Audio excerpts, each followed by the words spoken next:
Hi, Peggy. How are you? Good. How are you, Brittini? I'm doing good.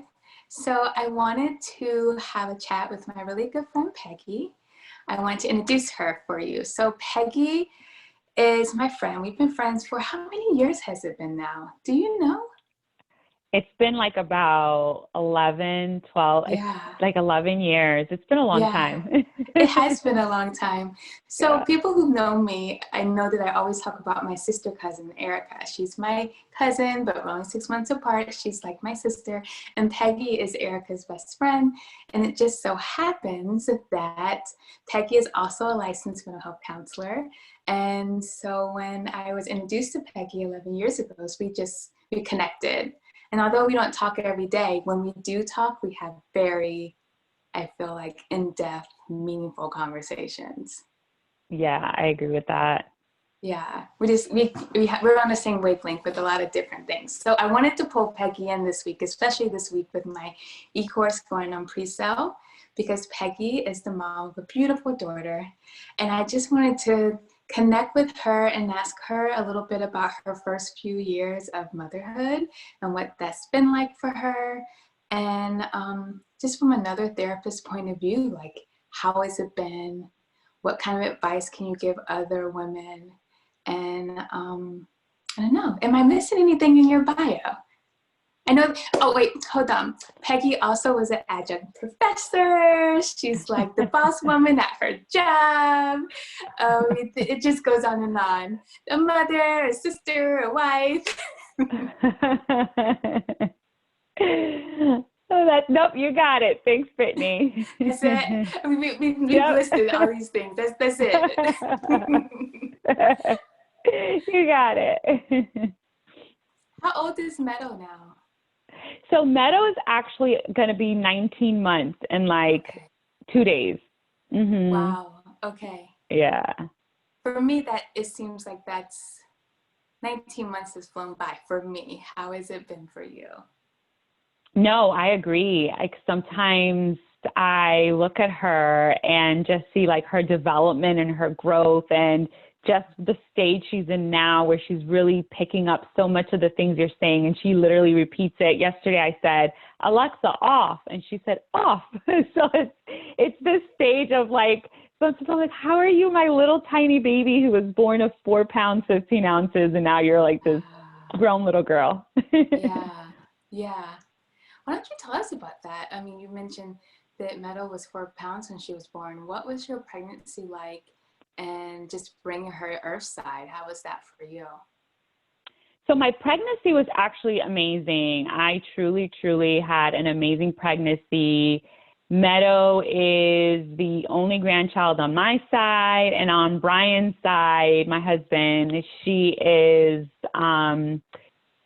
the baby. Her cousins on that side are both older. Yeah. So it was a lot of spoiling, a lot of taking care of me. But then the delivery piece was the piece I think was a little bit traumatic. No, we don't say a little bit because I feel like I minimize it when I say that. Yeah. It truly was dramatic. I think just my water broke at 33 weeks. They wanted to, in a restaurant, and it was like full blown movie scene, like, and they wanted to keep me in the hospital for like 8 days. And then she was in the NICU for 7. And I think it made my anxiety reality, which was, I don't want to be taken away from her. Like I want her to stay with me the whole time. But when she went to a NICU, I was in another room. She was in it. I was able to go all the time to see her, but I had a C-section. So it was a lot of walking down there, but I was there like almost literally every 3 hours to nurse her. So that piece was very different than my pregnancy. And I think that's one of the things I realized with motherhood, you plan, but it's not going to go the way you plan. Right. I'm sure you say this with clients all the time, like when your expectations don't meet reality, that's where the feelings come in, where you have to manage. And I know that the one thing I've learned in parenting and with being a mother is things almost never go as planned. We have no control of the variables. Yes. And I think that's a difficult piece, I think, for a parent or if someone who needs that control to reduce that anxiety. And I think that was my situation. I like the control over me. I'm a planner, and because it allows me to control certain aspects. And when you don't have that, and it's so you're so caught off guard, it leaves you like feeling like, oh my gosh, I can't balance it. No, I totally agree. I think we have similar personalities where we're kind of overachievers. And so being able to pre-plan has really worked to our benefits our whole lives. And then you throw kids in and they come when they want, on their own terms. And when they you go, sleep when they want, they yes, eat when they want. Yes, I was just getting ready to say that. In the infant stage, is truly all about the baby. All about the baby, and you basically have to be selfless. And I don't know about you, but I had a hard time transitioning out of it being all about the baby. How was that experience for you? Oh, it's still something I'm working through, honestly. And she's 19 months old and trying, but I think what I've realized now is that it's important. And I don't know if it's because of the state we're in at the moment, but it truly, that was the biggest piece. Like, I used to calculate everything I did by the time, because I'm like, what's her nap time so that I'm not away from her for too long? Because I was working so much during the week that I felt like if I took any other time away from her, I was neglecting her, or I was, that mom guilt kicked in. Yes. So anything I did, if I even did anything, was planning around what's her nap time. And I remember I'd call, like, is she awake? Oh my God, I missed 10 minutes. Like, so now that I'm working from home and I'm home with her all the time due to COVID, and I've had like my medical problems, I've tried to really integrate some more of like, it's okay for me to have me time and pull away from that. Right. There's really certain aspects of our society today that really reward this complete selfless mother. And she's put on this pedestal. And in all actuality, it's unattainable. It's not reality. And striving for this, and I'm speaking for myself, it really does more damage than good. And then that mom guilt comes in, because maybe you do take a little bit of time away and you miss 10 minutes and you're beating yourself up about it. Or you're trying to like integrate some of your old things that you used to do. And you enjoy your time, but then you feel guilty. And I think mom guilt is really underrated in terms of, you have to stay at home moms who also have mom guilt. You have the working moms that have mom guilt. So working from home moms, like, no matter what you do, no matter what's happening, we're still feeling guilty in our role as a mother. And those guilty feelings are just not serving us. They're not productive. They're not. And it's very unhealthy, I think. Of course, you want to spend that quality time and be present and do things in a very intentional manner with your child, that consciousness of being there. But it's truly... ultimately, it ends up being unhealthy, I think, when you don't allow yourself to still kind of be yourself, or allow some time for you to just be able to get a break. And I think, and if I'm very candid, I think that that's what I'm realizing now. And I'm starting to really feel that pressure of, oh my God, I need to breathe a little bit, even if it's something as small as I enjoy going to TJ Maxx and just looking around. It's something as small as that I don't do. To me would be golden right now, just an hour to go there. And I think once you take care of yourself, you could even be a more present parent. Yes, I 100% agree. And you basically just summed up the e-course all in one. Like, being a one-dimensional person is not helpful to your child. It's not helpful to you. You gain resentment. All these things are happening.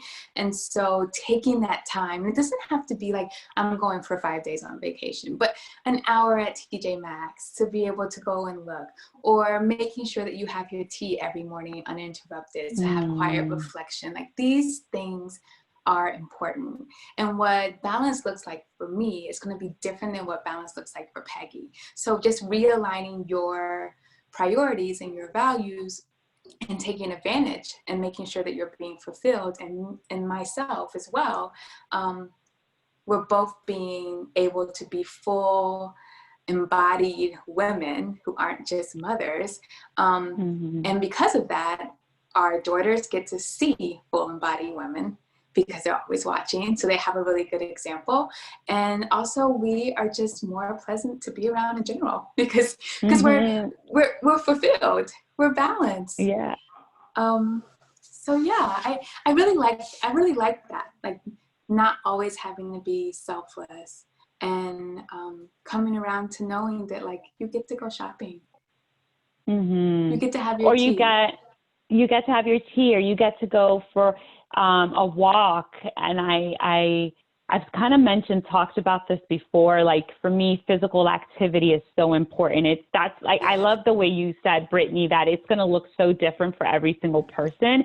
Yeah. For me, physical activity and being outdoors, it's like, it speaks to my soul, and it really helps me. It's like my coping skill that I've really been able to hone in on.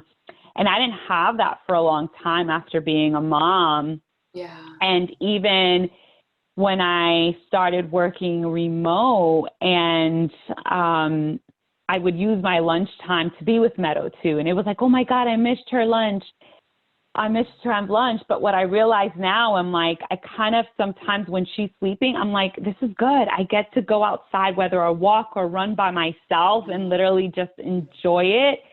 And I come back prepared for the other half of my day, or come back, and I've made very intentional decisions now to plan around, not like an every weekend thing, but where I have moments where I really just go and do something that I feel that I need, and checking in with myself, like, I need it right now. Right. I think that's so important. And I love to hear, like, two therapists who help other people. I'm sure you've had clients that you've helped through this process, but when it's you, it hits a little different. And everyone has their own journey. And you plant those seeds, and you start making those changes when you're ready to make those changes.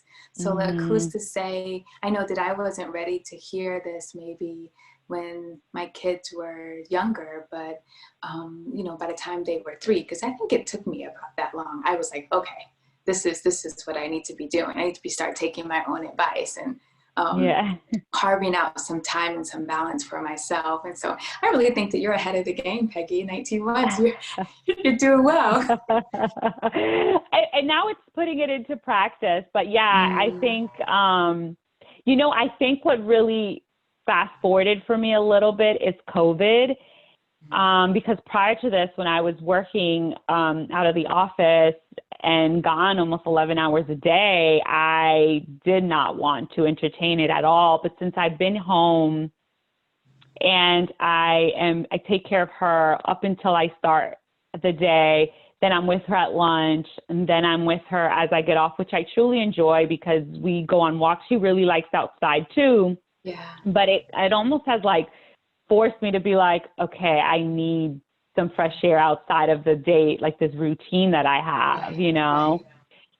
But and even still, it's a challenge. It truly, truly is a challenge. It's balancing it out. Sometimes I'm like, I want to work out, but I also want to do this with her. Or so I've even started incorporating her into some workouts now that she's a little bit older. I found that I can start doing, like, I'll do suicides where I'll run to her and I'll run back, and she thinks it's the funniest thing. Yeah, of course. She's like, what is mommy doing? Yeah. I used to run with the jogging stroller, and both of my girls, you know, they're 3 years apart. They were both like, run faster. And, you know, so it's a little bit of motivation, like, okay, I'm going to go faster. I'm going. Yeah. I love when they get old enough where you can start to introduce them to things that you enjoy. So you are getting your needs met, and you get to spend quality time as well. You can incorporate both of those together. Yeah, and we have a bicycle. We have bikes, and she has this little trolley, and she actually enjoys getting on there too. So, although definitely having that me time sometime, which I don't get much of, but I definitely try to be intentional, and I try to like put it into my schedule every now and then. At least when I don't have that, like I am able to do things that still satisfy that need that I have along with her. I love it. I love it. Are we missing anything? Is there anything else that you have to tell the World Wide Web about being a mom, or the transition? Yeah, I think for me, one of the biggest pieces, and I don't think every mom, well, to some degree you will, I think I mentioned a little bit, like I've had some medical problems, and I think that was the biggest and most challenging piece for me outside of her being born premature in the NICU. That was really challenging, but I was actually triggered in the therapist, right? I had to process through it to figure out where a lot of these emotions were coming from. It really took me a little bit, but I finally had like that aha moment, and I realized that a lot of the emotions I was feeling were connected to what I experienced when she was born. But in dealing with my medical problems, like my biggest concern was her and not being present. Like when they're this young, you don't want to take away attention from them. And I was forced to focus on me because it was either that or I wasn't going to be able to be healthy for her. But it was very difficult. Even,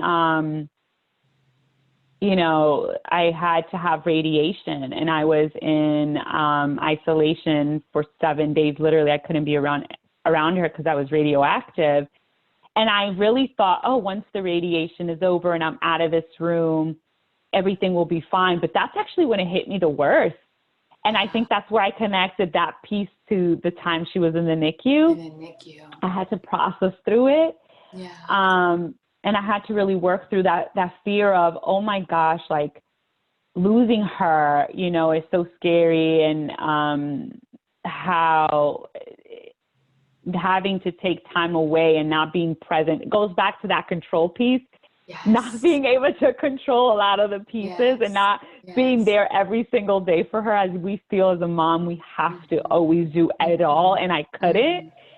So I think it's just, it's a work in progress, but I think I've been able to really hone in on the idea that's when I think it really hit me. Like I have to take care of myself so I could be really healthy for her.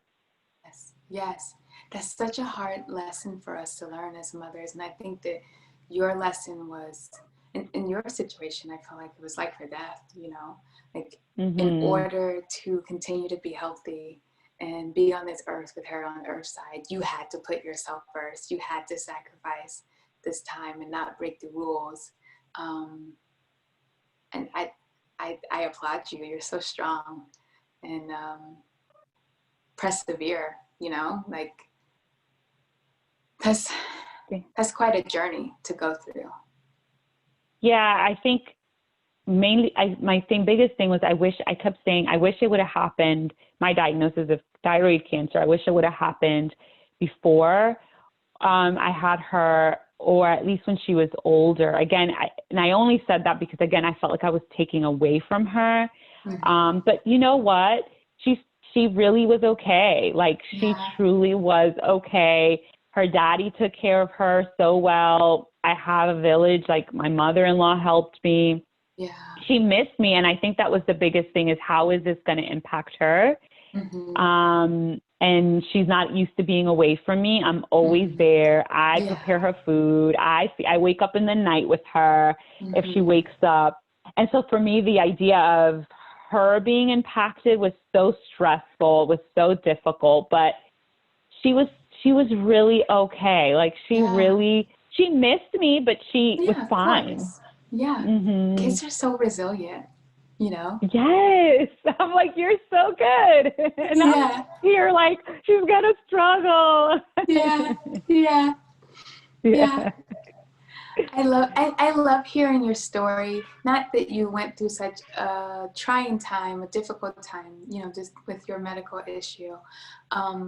But to hear you come out on the other side and have this aha moment and have this realization that like, I need this balanced life. And even at this young age, like you have set Meadow up for success. So even if you have to be away from her for a short amount of time, she's resilient and she can bounce back and, you know, be on top of things when you return. And that's because of you and your husband. You have set her up to be this grounded little girl already. So.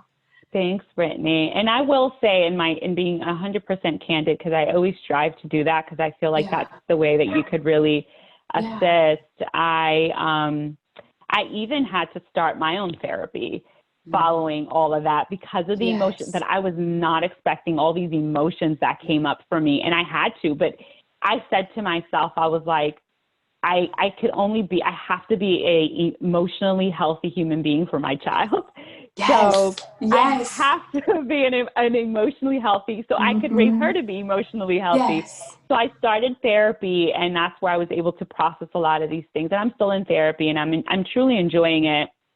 And I went to the chiropractor because I had a lot of, you know, your body starts picking up a lot of the pain, and I was feeling it. So I went to the chiropractor. Those feelings. The feelings, all the stress. So I went to the chiropractor, started therapy. And so those are the little pieces that I've tried to do for myself. I looked at time that I could take away from work, and I scheduled one specific day where I'm going to go and just do things for me. So I love that. We would be hypocrites because at every point in our lives a therapist needs a therapist. We hold so much pain and and hold space for all these people. We need a place where we can process this. And so I love to hear you normalize therapists need therapists, doctors need doctors, nurses need nurses. You know, like we would be hypocrites if we weren't practicing what we're preaching and taking care of our emotional health. So I'm so happy to hear you just be so candid and authentic and share that. Yeah, I'm not ashamed of it at all. Truly, I love what you said. Therapists need therapists. Like we go through things, and just having someone else so you don't have to process it on your own, because it'll stay in your mind and it's constantly going. But having someone else do that work for you is so good. It's beautiful. It's amazing. It's amazing. Thank you. Yes, and you appreciate it because you know the art of therapy. You know the art of sitting on that other side and helping and guiding someone through. And for you to just be able to relax and go for that ride, I love it. I love it. Yeah, it's so interesting you should say that, because I actually reached out to a friend of mine at work, and I told her, hey, you know, I want to share something with you. She's also a therapist, and I said, I started therapy, I told her a few weeks ago, and I had the best session, and it just reminded me how beautiful the work we do is, like how amazing. And I shared that with her. Yes. I've had a really good therapy week too. Like I feel like, man, my clients are crushing it. I'm so happy for them. Yeah. And so like, you appreciate that. You appreciate being able to help guide people where they're going, and then you get to be on the other side of that. I'm getting ready to go call a therapist right now. I love it. Love it. I really just really appreciate you coming in and sharing your story with us and sharing your experience. Of course. I don't think it's enough mothers online being authentic about what motherhood is about. I really, truly believe that. I think that there are moms that are making things pretty for social media. And and they're talking about things, but they're talking about like messes on the floor and how to be more organized and just fluffy stuff. But yeah. this is the real Sometimes stuff. I don't even, I'm like, whatever. Yes, this is the real stuff. Like taking time for yourself, putting yourself first so you can be the best person you can be for your children. This is what matters. And so I'm, like I said, we don't get to talk every day, but when we do talk, it's insightful. It's real. It's insightful. Yes. I love the conversation. I really appreciate you talking with me, Brittini. It's been awesome. And I hope we could do it more often. And I'd love to join you for any other conversations. I agree. Can you tell everybody where to find you? Like, how can they find Peggy? Sure. So I actually have a YouTube page called My Life with Meadow. Meadow is my baby girl. So you can definitely find me on YouTube. We'll be uploading more videos. And then I also have my Instagram page, which is also My Life with Meadow. Great. And if you are interested in the e-course, you can find that in a link in my bio. And on my website, which is cartertherapyllc.com. It's right there on the homepage. And of course, you can find me on Instagram at Carter Therapy and also on YouTube at Carter Therapy as well. I want to do more of this too. I love having these conversations, and it's cool because now we're recording it, so other people get to benefit from our conversations too. So maybe we can check back in next month and see what's up. I would love that. Thanks, Brittini. You're welcome. Bye. Bye.